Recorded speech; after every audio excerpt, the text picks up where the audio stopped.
My name is Jim Keenan, and I want to welcome you to the third Gasson lecture. This is on Chasing Humanity in Time and Eternity with Father Gerhard Bowering. And this evening we're going to have a little change in the format in that after Professor Bowering speaks for about 40-45 minutes, we'll have a few minutes from Professor Ali Banawazizi as a first responder, if you will. A way of trying to engage people from Islamic studies here at BC in a direct discourse with Professor Bowering. Well, it's a pleasure being with you again. We have met before, and I presented two lectures, one mainly on the Muhammad and the Quran, including the Islamic Hadith or traditional literature. And then in the second lecture, I focused much on Islamic theology. Today, I think I will give some attention to Islamic philosophy and also to Shiism, and see where we end up, and perhaps I can smuggle something else in there as well. What I gave as a title for this here was Tracing Humanity Between Time and Eternity, and what I felt was somewhat behind that title was to make the jump from time to eternity, or see how, especially through the Quran and the prophetic message of Muhammad, as well as in theology, the individual Muslim, the believer, is set before God in a strong contrast. They're the creator and here the creatures, but there doesn't seem to be a bridge between the two as we have it more easily in Christianity through our understanding of incarnation and of salvation and of redemption. These are concepts that do not come up in Muhammad's message. And therefore that bridge between the human side and the divine side is more difficult to discern, to find. And also in the last judgment, each individual stands directly before God, giving account for his deeds, good or bad, to receive the ultimate verdict, paradise or punishment to hellfire. So there is the individual very much faces God directly, and this bridge does not appear in the Quranic message and in the prophetic proclamation of Muhammad. And Muhammad remains a prophet. He does not himself bridge that gulf.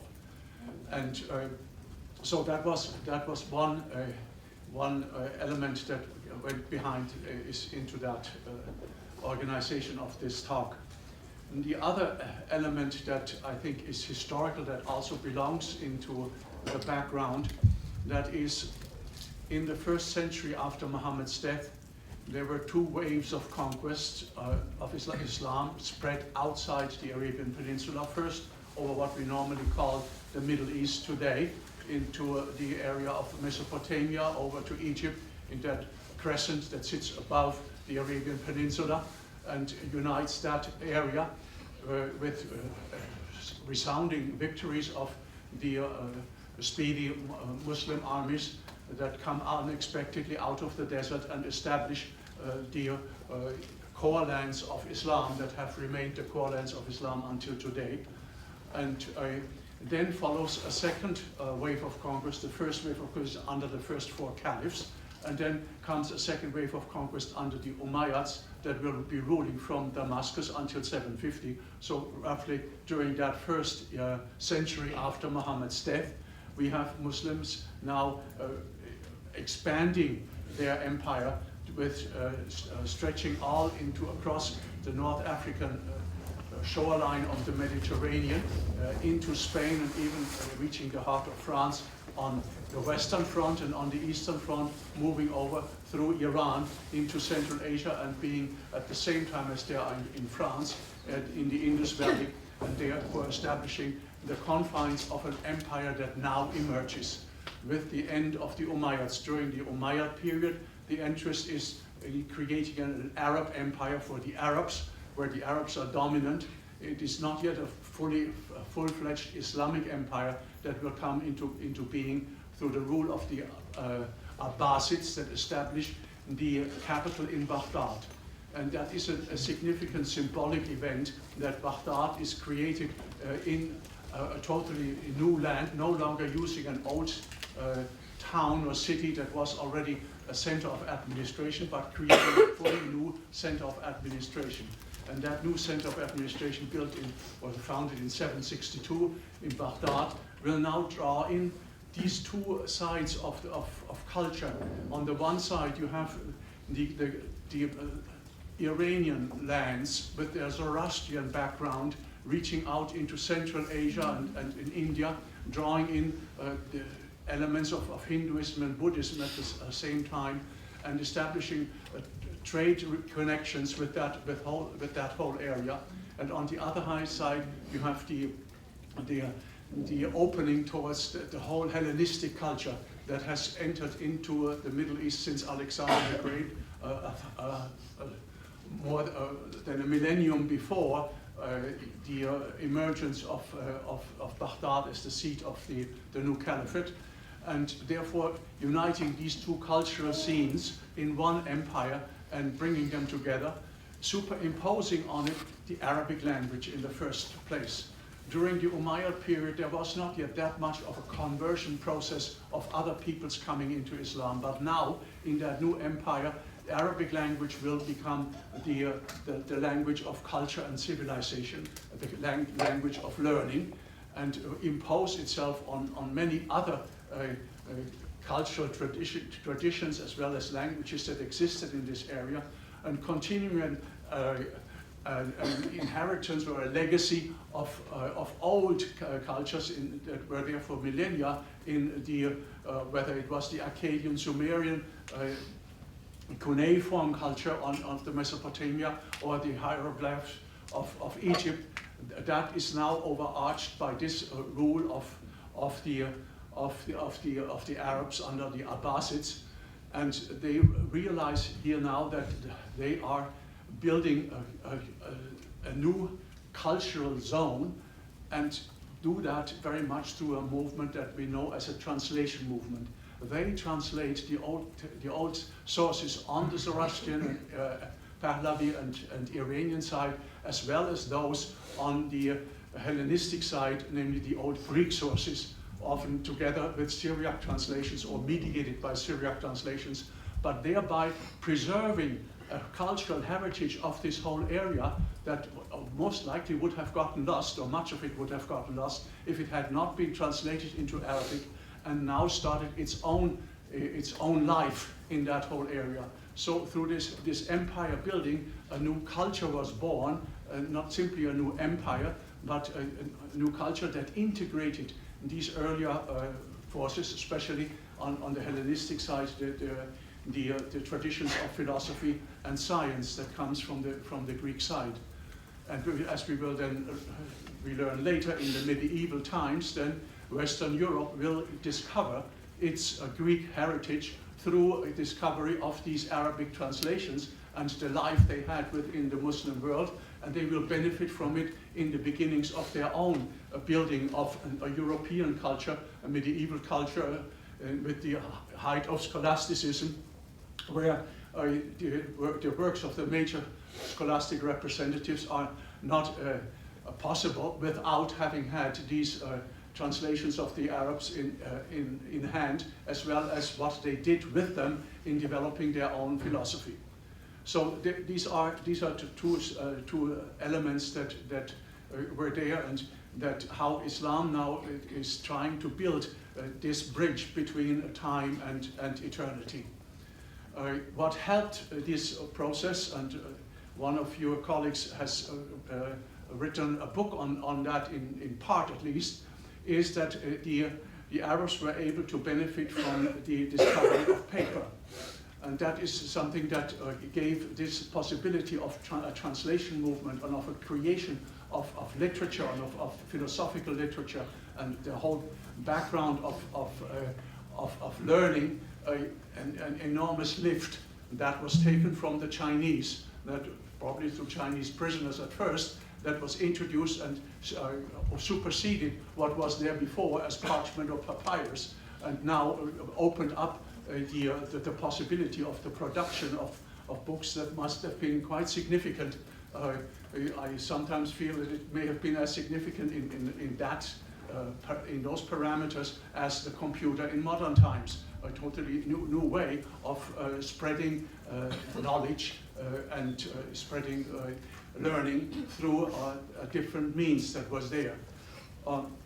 So seeing this scenario, I felt now, how did they actually then try to bridge that chasm between the creator and the creatures? And one of the ways they did it through emphasis on the intellect, on reason.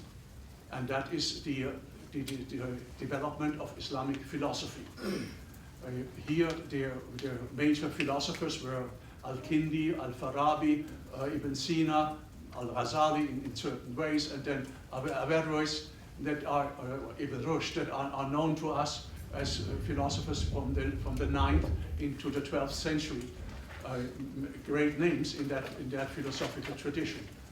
And what they tried to develop is something built on using the Aristotelian logic in the main, the logic that the Greeks had used in order to present their system of thought, of interpretation of the universe as they saw it, and trying to bring in both eternity and time together in a sense by adopting and developing a philosophical system that was much influenced by the tradition of Neoplatonism, going back to old Aristotle and Plato as the sources of it all.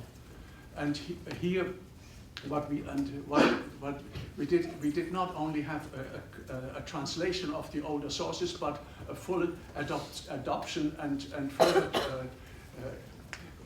systematization in the philosophical works of the authors that I just mentioned, where the attempt was really now made, not by going back to the Quran and finding where can we find our roots here in the revelation that we received through the prophecy of Muhammad, but rather in the analysis of human reason. And what was important for them was that this what they could achieve through insight into philosophical truth was a truth that was universally valid. And they saw that that was what was open is if proper laws and proper logic was applied, proper methods were established, then the ultimate answers could be found through human reason in philosophical truth, whereas revealed truth appeared as systems of symbols that changed from religion to religion and from a background of religion in different cultures, and they could vary. But the human effort of reason to establish an answer to the universe as it stood, with its origin and in its ultimate result, and the crown of creation being the human being, and the origin being for them the first causer, or the ultimate original mystery out of which everything came, the one out of whom everything came. And here they had to replace the concept of creation with that of emanation, namely that the universe ultimately had issued forth from the first cause, from the first principle, and had manifested itself out of itself, creating the concept of an eternal process of creation that did not begin with a divine command as it was in the Quran or in the biblical literature, be to something be, and it was, and out of nothingness all of a sudden there was a creation. No, that went with the concept of the first cause, from where everything derived through a process of emanation. And there the Greek ideas of nous and psyche as principles of original principles that came from the one, only one can come, which is the first intellect. In Arabic, the word aql was then used for that. That gave that represented the architecture of the whole universe, included in a principle, joined then by the principle of life, namely that gave life to that whole universe that they could discover. And I always asked myself how they came up with these principles, and the best thing that I had is a bit of an episode or a little anecdote. I was mountain climbing in the Himalayas when I was about 25 years old or 24 years old with another fellow Jesuit, and we were up there in the mountains, and at night all of a sudden we saw the stars.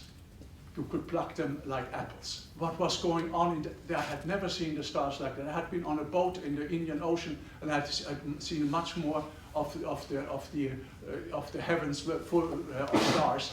But this was even overwhelming.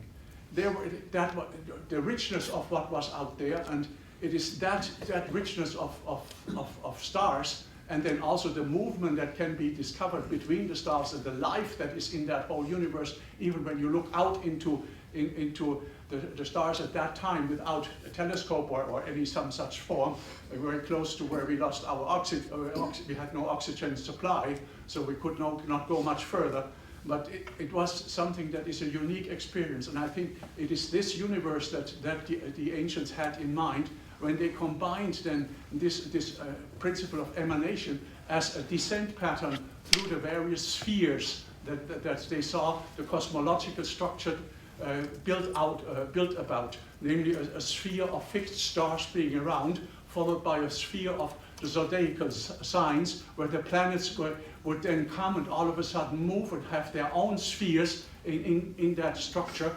At that time they only knew 5 planets, namely Jupiter, Saturn, Mars, Mercury, Venus and Mercury, and then added to it 2 other spheres, that of the Sun and the Moon, that would represent the whole structure until the sublunar sphere of the Earth, that would represent the whole structure of the universe for them. And here the human being would discover himself in his soul as deriving from that original source, and with that deep desire to return to the source from which it came, and in the process discovering the immortality of human life. So that here through a rational project that also then included concepts of an Aristotelian principle of matter and form being applied to the plurality of beings within a particular species, where form and matter would come together to create the multiplicity of phenomena within on the Earth, on the 4 levels represented by the 4 elements, and then the 4 layers of the various kingdoms of the minerals, the vegetation, the animals, and finally the human form that would exist in the human being as the height of that form. Other philosophers then would see that this idea of the human being as the crown of creation was already in the mind of God at the very earliest moment when that whole process started. But they did not need revelation to call this God. They came at that through their own philosophical reflection on how that whole structure would work out as a whole. And they discovered by that the immortality of the soul and the power of reason. And that was building a bridge to of whatever they saw in the temporal world with that what they saw as the eternal origins. This was developed in different ways by individual philosophers in discussing the system in different with a different language. But what was important for some of these philosophers was to have an inner certitude that they would find. And one of the major insights of that certitude was the understanding that of being, that is, that this is the first insight that one has existence. And but this existence that one finds, one realizes as a human being, one has from something else, from someone else, that this is not as in their language was that is essence and existence in one and the same, but rather they felt where there is identity between essence and existence, there we are with the origin of it all, there we are what we usually would call God. Whereas the human beings had existence and essence at different principles that came together to form whatever else is there other than God. They did not exist of necessity as did God. That gave an inner certitude to start with the understanding of the world of multiplicity as compared to the original source. These were elements of philosophy that then obviously were disputed in the philosophical tradition, and Ibn Sina is the great philosopher that stands out together with Farabi. There are other names, and later on Ibn Rushd, but in between there is Al-Ghazali, and Al-Ghazali was a man who wanted to maintain some of that world of revelation that he had as a Muslim in this philosophical enterprise, and he wrote a refutation of these philosophical themes, and he wanted to go back to the concept of creation, because that was rooted in the Quran as he knew it, and that God as the creator, and so he wrote a refutation of that concept of the eternity of the world coming forth through emanation, and he criticized the understanding of the philosophers of the immortality of the soul, because from his Quranic message he had the resurrection of the body, and he had to fit that in, which in that system of thought did no longer fit into that spirituality.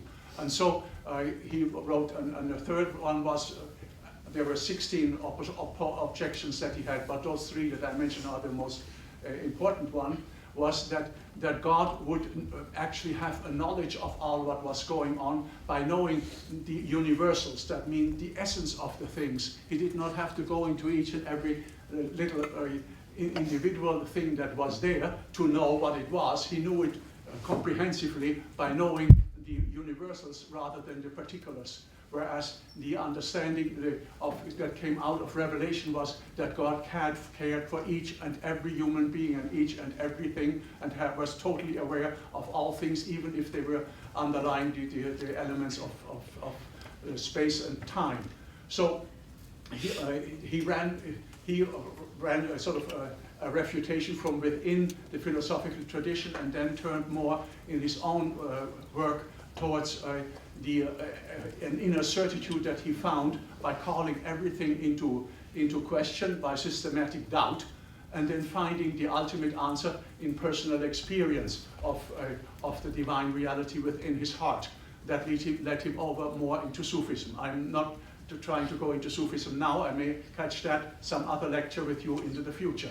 But another philosopher then in Spain, Ibn Rushd, they wrote the refutation of the refutation and brought the system back on its rational feet to save human reason and the human reasoning, to discredit Ghazali and overcome that type of refutation by writing the refutation of the refutation. And it's through his work, especially then translated also in Spain into Latin, that the Latin tradition will pick up this whole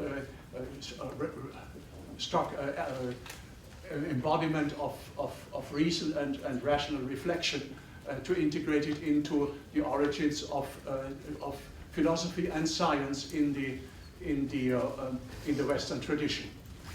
There were other elements that went into this world that I now focused very much on philosophy, in that cultural creativity of the Muslim world, in terms of medicine, alchemy, astrology, all of arithmetic, the branches of sciences. All of this was part of that movement, and really an intellectual empire was established next to an empire that was an empire of power and of caliphal rule.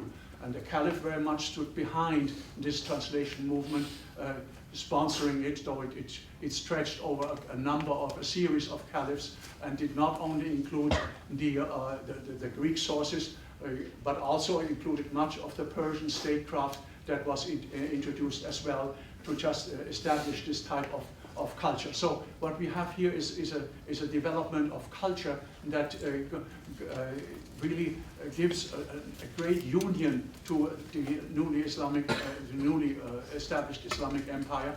Next to an effort that I will talk about another time when I come to Islamic law, namely how to create an Islamic society for this whole area that draws these various populations into one order of society and into a common ground of religious obligations and duties, etc.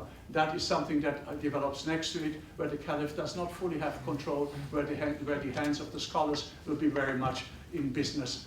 But that is for some other time. So we are not seeing the whole picture yet, but what we realize is that cultural areas of different directions, also through trade, would now intersect in that new environment, and that the jump from the temporal world into eternal world would be established on the basis of reason. Another factor that developed during that time was something that Professor Banu Azizi will welcome finally being mentioned, namely that is the world of Shiism.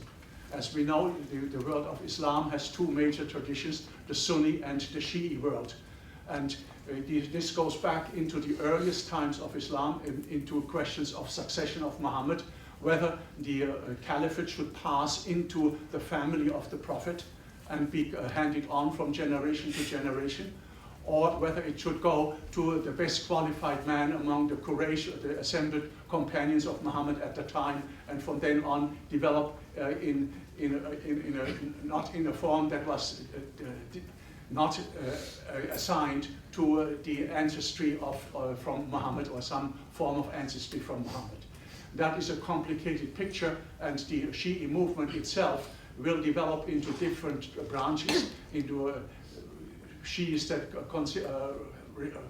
recognize 5 basic imams, as they are called, descendants of the Prophet, that should have been actual leaders of the Muslim world but never became that, or the Seveners, the Ismailis, who at some point then will come forward and actually say, hey, we are still descendants of the Prophet, and we now have come back to the fore to be noticed and established a control over the western half of the Muslim world. And then the main branch of the Shi'is, namely the 12 Shi'is that are very active today in Iran since the years 1500, and also represent the majority of the population in Iraq or in Lebanon. The Syrian element of Shiism is slightly different, belongs to a more extreme group of in its derivation.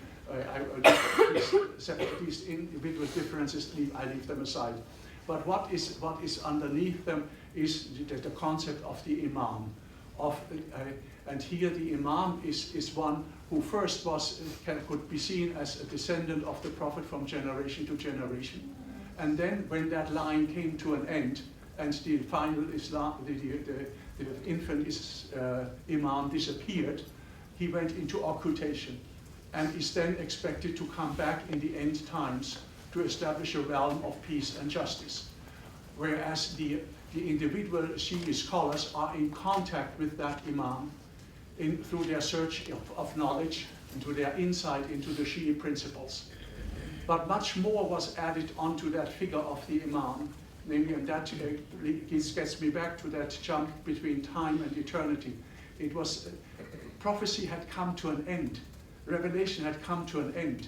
Here now there was a way through the Imam of a principle of guidance continuing on, just like an ongoing revelation, not a new scripture, but a new way of divine guidance of humanity through the figure of the Imam, who will be such an authoritative interpreter of the message, because he had, according to Shia beliefs, a deeper understanding of what the truth of the Quran really was, an inner sense. What was revealed to all and sundry was the outer meaning of the Quran, the literal sense, that what could be understood when you recited the text. But what was underneath the recital was the really true meaning, and that was entrusted by Muhammad to his own descendants and had gone from generation to generation until it became the store of knowledge that was rooted in that figure of the Imam.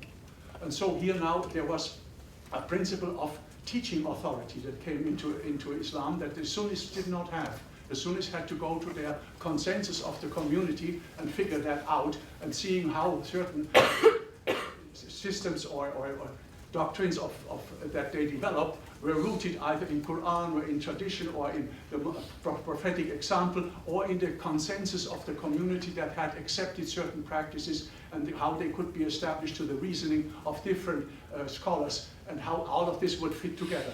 Here the Shiis had their own source in that Imam. And furthermore, the Imam also, and here again in that bridge idea, he had a particular function, namely he became a special intercessor for his people at the Day of Judgment. He was expected in Parousia at the end to return as the so-called Mahdi, so having messianic overtones. And he also was the one who had vicariously suffered for his people.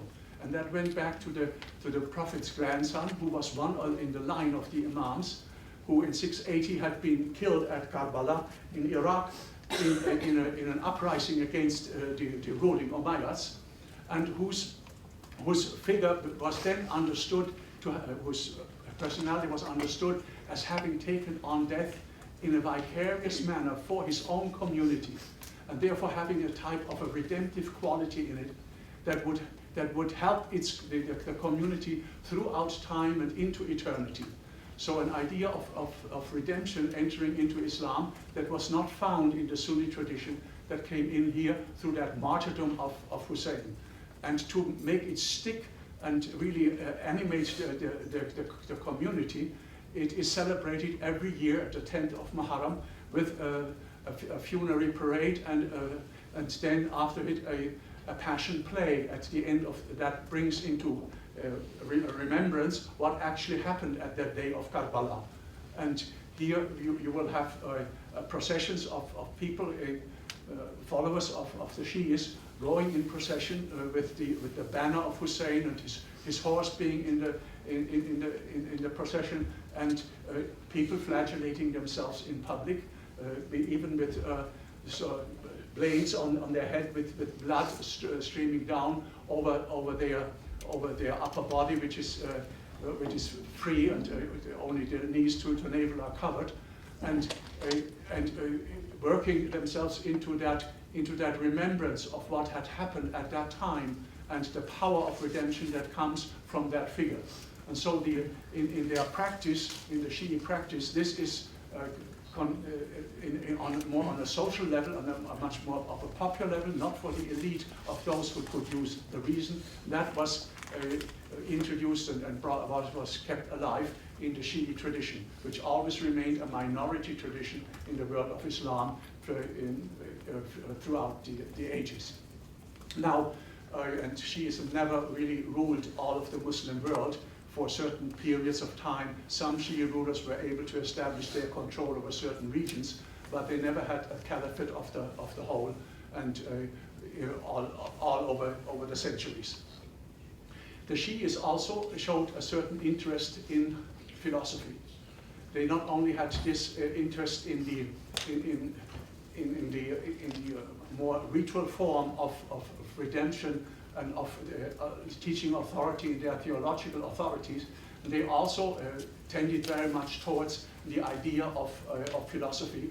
And as the philosophy on the Sunni side continued its life on more into the Latin world through the translation movement, the Shi'i world on the other side adopted it more through what is known as an illuminationalist philosophy, connected with with the author of Suhrawardi, who is about contemporary to Ibn Rushd, also living in the 12th century, and who now tried to build a philosophical system on that notion of inner illumination, that the power of illumination could be found within through the thought processes of the human mind, a process that was further elaborated then into Shi'i tradition when the Safavids had established their power over Iran in the tradition connected with Mir Damad and Mullah Sadra, and where this philosophy then took deep root in the Shi'i tradition and had its own life there.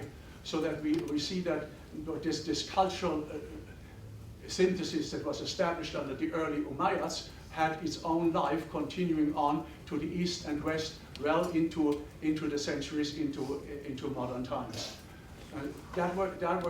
These were two ways in which time and eternity were drawn together, more on the rational side, but also on the side of practice, and especially on that side of guidance that came through the Imam, through that source that even into modern times, even into the Iranian Revolution, was still seen as the ultimate inspiration moment or source of inspiration for the whole process of political activity and for unity of the Shia movement. Next to that, we could perhaps also have a look at a third way in which this step from time to eternity was made within the Islamic tradition in another movement, namely that of the Sufi tradition. And here I cannot go into the whole movement of it, but I want to especially emphasize an area how the Sufis discovered the reality of eternity and immortality within themselves. Here not needing a guide, a special guide, a special person as the source of it, not simply going back to the logic of reason to discover it, but discover it by immediate experience internally through their own ways of reflection or prayer. A prayer known as the dhikr, a prayer of often called recollection in translation, but it goes much deeper than simply recollecting the name of God and remembering God's presence. But it is a presence of God that is interiorized in such a fashion that through the recitation of His name or of God's qualities, combined with breathing exercises, regular breathing, as well as bodily postures and bodily movements, would draw the presence of God into the heart of the practitioner. Here he did not need an imam or a guide. He did not need a lot of rational reflection and structure building. There was the immediate experience that God was present and discovered in the recitation of His name, interiorized, until it reverberated within the soul, and with the practitioner realizing that his own self and the divine self had become one in the experience. Now a sense of ecstasy, sometimes called ecstasy or trans-consciousness, was achieved, where the duality of the human and the divine source had been totally obliterated and confirmed into one. And in that oneness of experience now, the Sufi would enter back into the memory, and here take inspiration from the Quran, going back to time when he was, before he was, in pre-existence, going even beyond the beginning of human creation, able to enter into that inner silent locus within his soul, where he would find back the moment when he was, before he was in the presence of God, and God in Quranic language told him, Alastu bi rabbikum, am I not your Lord? And he said, yes, we testify. He realized, and that was the first act of intelligence. That's where the human being had its clicking beginning, before the physical creation, then it will receive the body when it enters into the form of Adam or other human beings. And the Sufi could move back and reach back even before the time and realize his origin from the very own source, from the eternal source, here in time. And then would undergo in time the struggle between the different forces that would be working on his soul. Those that were egoistic and drew him away from that moment, and those that would make him a man interested in fame and in power and in riches. He would be poor, he would be totally detached, would be given to that to that certitude, to that inner certitude. And the certitude that was created was at the same time the certitude that he could go beyond time into eternity on the other side, into post-existence, into the moment of the resurrection.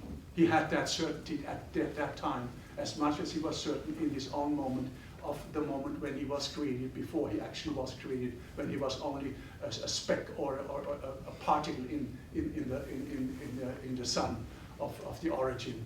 Now he could see to return back to the source of all being.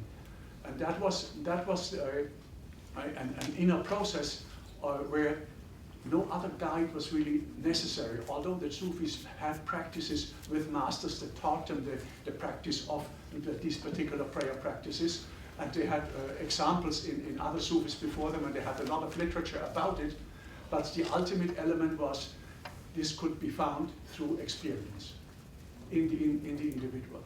And then, as a consequence of that, a philosophy would develop out of this, where then, as I mentioned earlier on in context with our theological consideration, where the experience then was understood as not being possible. The experience of oneness with God, of mystical union, was not possible except if it already had an origin in the being of the two, God and the human being one. Time and eternity drawing together into one and the same original existence, which then was usually called being. That there was being as the origin of all, and that God and man simply became two aspects of the very same source. That then created an ontological underpinning for what before, and in its basic structure, was a personal psychological experience. These were, I think, three bridges that Islam built over history to deal with that gulf that had existed since the message of Muhammad, and where Muhammad was the prophet that brought it. But himself did not bridge that gulf. And I think that's where there's a significant difference between Christianity and Islam on that level. And that goes then also into the polemics that will come out in the discussion about incarnation, Trinity, redemption, where there is no agreement between the two religions, because there is in these theological terms there is a deep difference. But Islam found a way to overcome that gulf through reason, through spiritual guidance of the teaching authority of the Imam, and through the discovery of the immortal self and its pre-existential origins and its post-existential future in the very moment of mystic experience. And now I invite my commentator.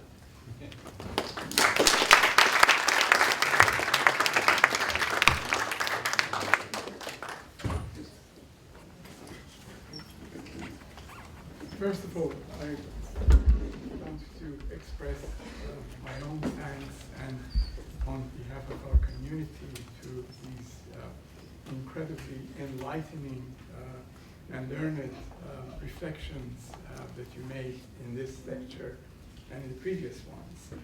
I must admit that I really didn't have any idea what the contents of this lecture would be, so, and like the rest of you, I was just overwhelmed by the many themes that Professor Bowery covered in his lecture. So I don't know how I can find an angle to relate to some of these ideas and reflections. Let me mention a couple of things that occurred to me. That you talked about the philosophical tradition and then the Sufi tradition. I would add one more tradition, which I think is particularly important in understanding Islam's relationship to the community and to matters of governance. And that was the juristic tradition that evolved during the first 2 centuries of Islam. Within the Sunni branch of Islam, 4 different, if you will, legal schools developed. all of which attempted to provide some kind of transition from the teachings of the Quran and the traditions of the Prophet into matters of public life and matters of governance and the affairs of the community.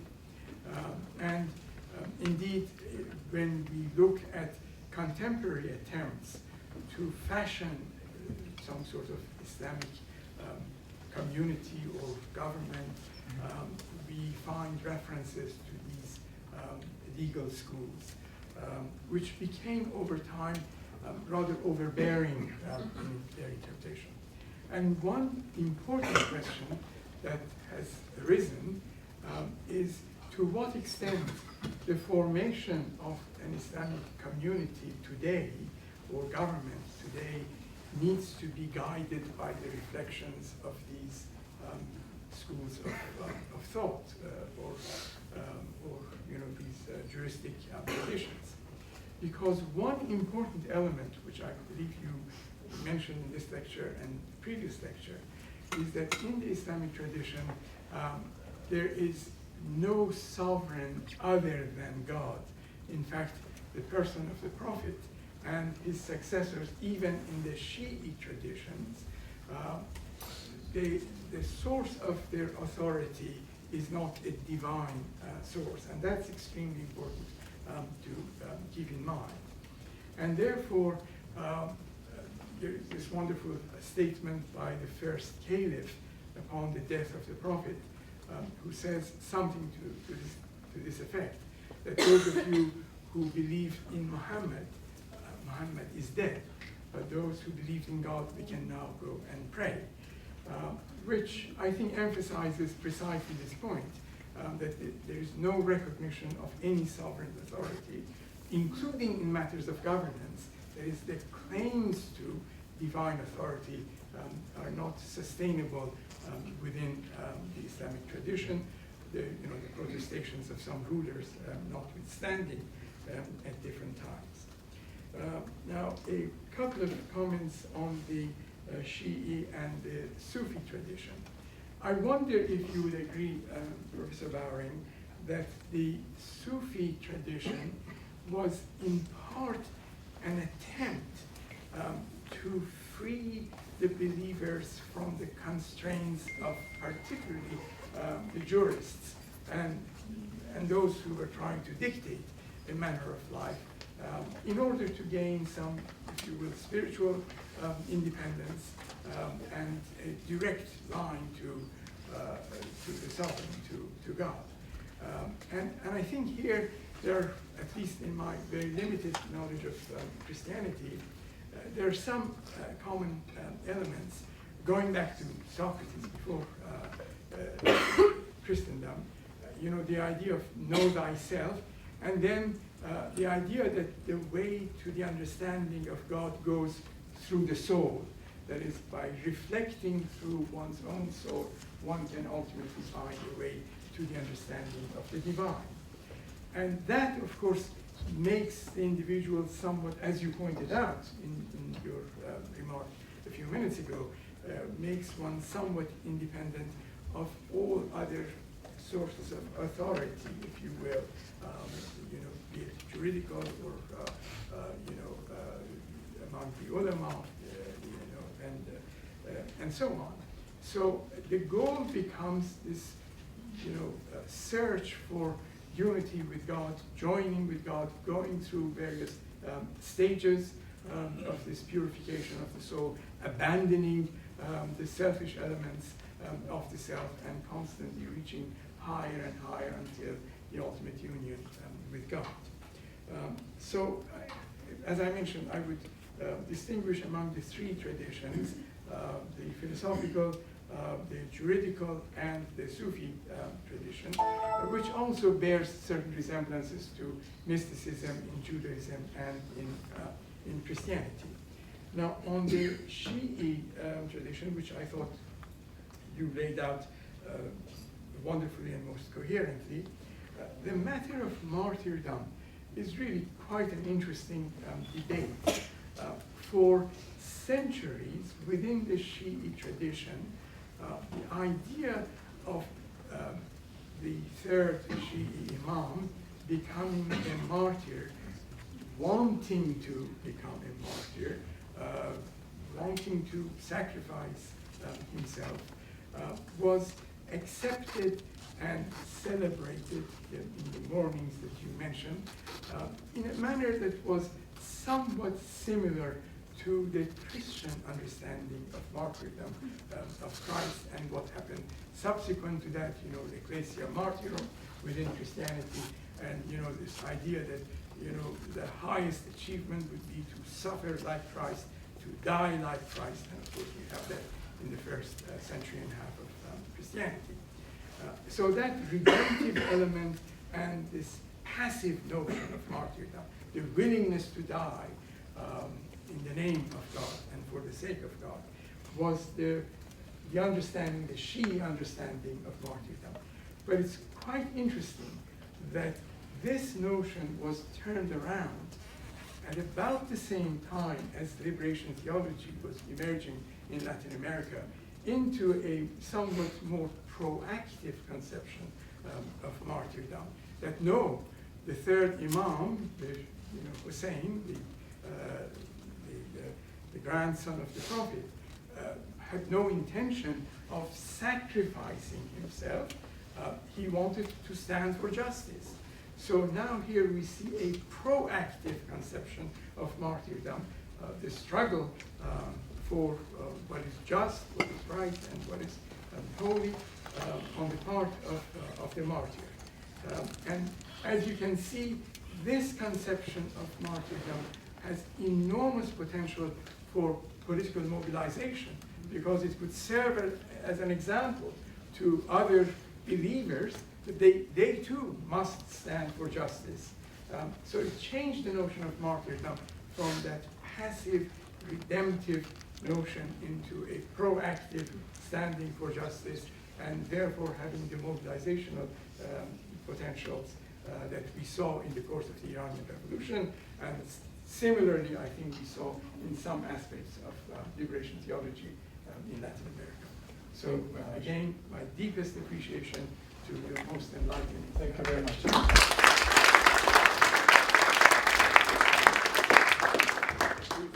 Just one slight remark. I had, with regard to the juridical matters and the legal matters, I have reserved that for another lecture in the future. And also when you look at my 6th lecture, the word martyrdom is right there. So I have not concentrated on that this time. It's not but thank you for your remarks. And I also recognize the saying underneath is man arafa nafsahu arafa rabbahu, that is a tradition of self-knowledge is knowledge of the divine. And, thank you for reminding me of it. Questions, comments? Yes. When Aristotelian philosophy hit the West, from Spain, from translations from the Arabic, there was a great deal of controversy about how to deal with Scripture, the truths of Scripture versus the truths of Aristotelian philosophy when they were in conflict. And there were condemnations, there were fierce debates, condemnations from the church. When you described the contradictions, the conflict between the Quran and Greek philosophy, I didn't hear about, well, there were refutations, you said, but there were condemnations. Were these hotly contested debates between there were debates before the Caliph, polemics between Muslims and Christians and Christian representatives. There is a literature of polemical discussions between the two religions in public and also in form of treatises. How about between the Quran, the truths of the Quran, and Greek philosophy, which were also in conflict? Were people who were fundamentalists on the Quran in conflict with people who adhered more to the eternity of the world, for example? Were there debates? For me, when you come to the Christian tradition, the way, in a way, is shown to me by Thomas Aquinas. He goes towards the Islamic philosophical tradition and does not go into the polemical literature for inspiration. He builds his system on the elements of Hellenistic philosophy that he finds through the Arab translations, and has his work inspired by that, rather than going head-on the confrontational issues of denial of Trinity or denial of incarnation and such things. So that polemical theater existed, but in the Christian responses, as I understand, especially the Summa Contra Gentiles or the Summa Theologica, there you have these elements built in a constructive way, and they are taken out of the philosophical tradition of Islam, not out of the theological polemics. That's where and there were theological polemics about how. But theological polemics definitely existed in the background, but that did not become the source of inspiration for what Thomas Aquinas would do, or his companions. And then, Yeah, I'd like to piggyback on that question a little bit by referring to what you said about Al-Ghazali. You mentioned his criticisms, but in the Munkid and the Tahafuz, those criticisms are condemnations, or they are charges of heresy. He charges the philosophers on these three counts: the eternity of the world, God's knowledge of particulars, and the resurrection of the body. He charges the philosophers with heresy. And I wonder if you might help to explain why this tradition, or how this tradition, this heretical tradition of philosophy, lasted within Islam for as long as it did. Say, if we regard the classical period from the time of Al-Kindi to the death of Averroes in 1198, how did Islam accommodate that heretical tradition for as long as it did? I think Islam accepted it as a tradition of learning in the construction of the empire, without seeing it as a heresy in the process of development, until Ghazali brandished it as such. It was in the philosophical tradition, you had Christians and Muslims working together, teachers being Christian, student being Muslim, and the other way around, in establishing that philosophical tradition, drawing in from the translation movement whatever they could. And that was an accepted way of procedure, as was medicine, and was not considered heresy either. For Ghazali, it came into conflict with his Quran-based deep convictions of immortality of the soul, of act of creation, of God's knowledge of the particulars, that you could not take anything away from him. And that's where he saw where philosophy went astray, and where he then turned more towards the Sufi side, and on the level of mushahada, as he calls it, of insight, to root his own explanation in a work that comes later, in the Ihya Ulumuddin, in 4 big volumes, that he writes after a period of dissociation from the academic enterprise altogether, and as the final synthesis, where he's moved away from philosophy. So for him, this was something that went at the core of his religious convictions, that the philosophers had overlooked, or even had misinterpreted, by substituting it through a philosophical system, rather than accepting a religious message.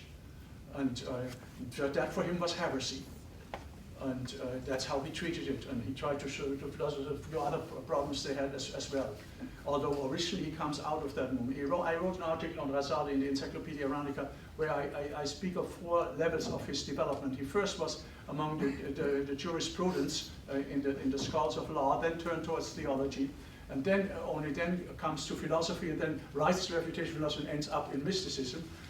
In that life, described in his Munkid as his biography that you mentioned, there you have that an inner development of an author who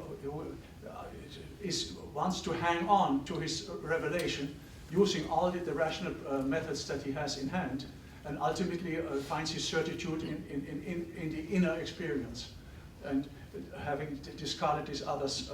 And at the end, he's no longer interested then in philosophers. He's trying to build a religious ethics in this Ika al-Lumudin on the revivification of the religious sciences, as is, or the revival of the religious sciences, as is in translation, on personal experience in the Sufi model. That is for him. For some time he was drawn to the philosophical side, but then he felt this was too much of an existential conflict within himself that he resolved through inwardness. So I just have a comment and a question about the Ghazali. While he says himself in I think maybe it's in Kimia Saadat or here I don't remember, but he talks about this existential questions that you just said. He talks about that, but there is a sense in which through this his methodology bring him to the threshold of the limits of philosophy. I think that's what he's worried about. Avicenna is too, if you correct me too. I think his worry is that we are using categories and principles, using philosophical principles to the realm that is not realm of philosophy anymore. It's more like a Kantian critique. You know, we are at the verge of reason. It's a critique of reason he's doing, and that's why he's accusing Avicenna of heresy, saying that you are using categories that are not suitable for the realm of metaphysics or realm of eternity and resurrection, and all the questions that he brings up there. If I'm not wrong, but I think that they both have the same kind of worry. You know, they are, and that brings me to my question: that what is if they are inheriting the Hellenistic kind of tradition of Neoplatonism and Aristotle, what is Islamic about it? You know, I mean, how is it different from Aristotle, and how is it from Christian application of it? So what is Islamic about Ibn Sina, about Farabi, about Al-Ghazali? What is Islamic about it is their way of life. They're belonging to a particular culture that is formed by Islam in which they grew up. But their enterprise into philosophy is one that is not that is separate from that lifestyle as such. Just as a profession of a medical doctor in medicine is not Islamic medicine because he is a Muslim, but he follows the medical principles that are involved in the study of medicine and presents it as such. So it also was done with philosophy. And what shook up Ghazali is that it went against some very deeply fundamental convictions that he had, and his method, as I understand it, at least from the Munkith, from his autobiography, is that of doubt, of systematic doubt, and to seek certitude. And he cannot find it in the rational reflections. He cannot find it in the theological doctrines. He cannot find it in the legal situation. He finds it in his mystical insight, in the inner certitude that he can achieve within himself. And I think that is something that in a way transcends his Muslimness. That is something that where he is a Muslim that finds oneness with God in his experience, and that is that does not this does not take him outside the Muslim environment. He continues to practice Islam in his ritual obligations, and he feels himself embedded in that tradition. But he has found his ultimate certitude in inner insight, and that is that does not conflict, I think, for him. Whereas with the high points of philosophical reasoning, he found confrontation that he wanted to escape, and the only way he could escape it is through the inwardness. Yeah. So you mentioned in the beginning that the Islamic world as it expanded towards these, had an encounter with its traditions, particularly Buddhism and Hinduism. How significantly did that encounter with the Eastern traditions have an effect on the development of Islamic philosophy and Sufism? Because it does seem that Sufism in particular has a profound similarity to Hindu mysticism in its practice and its contemplative. Yeah, there is a book by Zainer that emphasizes that very much, that the Hindu influences are taking Ayazid Bistami as the model case for that. Where the Upanishad teachings of the synthesis between Brahman and Atman are found as reverberating into the experience of the divine and the human consciousness in the Sufi experience.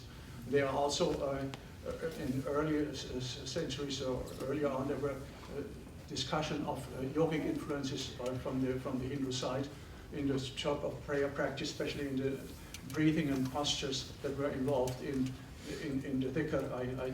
I didn't speak about the whirling dervishes, and I didn't speak about the individual rituals that the Sufis go through along with the dhikr, also because I had to package everything in a meaningful way. You couldn't go into every detail.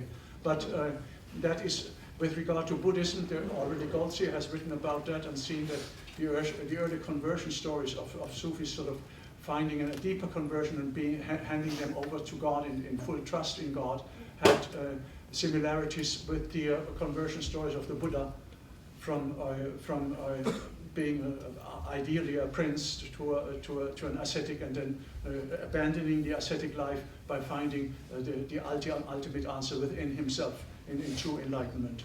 Yeah, when he separates from the four major ascetics and then goes on his. And for a Buddhist does not need an outside help for salvation. He finds it within himself or herself. I taught a course for years on world religion, introduction to world religion, where I dealt with Buddhism and Hinduism as well as Islam and Judaism and Christianity thrown in a little bit. But it was a good course that provided material that in the specialized courses was not there on the undergraduate level. I'm not a specialist in that, but I have an antenna for it, and I think that these things are there. How can you find in the sources how such influences can be traced through the sources to a particular individual is more difficult. Zainer's book was very deeply criticized by saying that it's not from Hinduism, whereas others, yes, others have said the hesychiastic prayer of the Eastern churches has something to do with it. The Jesus prayer of the early Christians has something to do with the Sufi dhikr. Since Sufism came into origin in areas where monks and monasteries were present, that is all very, very possible. But how to trace it exactly in the sources from that source or a body of origin to a particular source that expressed itself in Arabic with Quranic terminology thrown in, that is more difficult. Yeah. Should we call it a day? No? Yeah. Yeah, no, thank you very much for your presentation. My question is sort of about the influence of philosophy on Islamic theology. So with Ghazali, marks a sort of convergence of two distinct traditions, one falsafa, Islamic philosophy, as you presented, and another one of Islamic theology. So in Western scholarship for a long time, there's been the viewpoint that Ghazali is sort of the end of rationality in Islamic theology. Recently, there's been a sort of revision of that Ghazali was very selective in identifying what he saw as being heretical in that tradition of falsafa, but in some ways preserved Islamic philosophy within Islamic theology. So I'm wondering, what's your sense of that question? Is there, after Ghazali, is there still an enduring influence of philosophy within Islam? I think you cannot develop theology without the use of reason and rational thought and rational methods.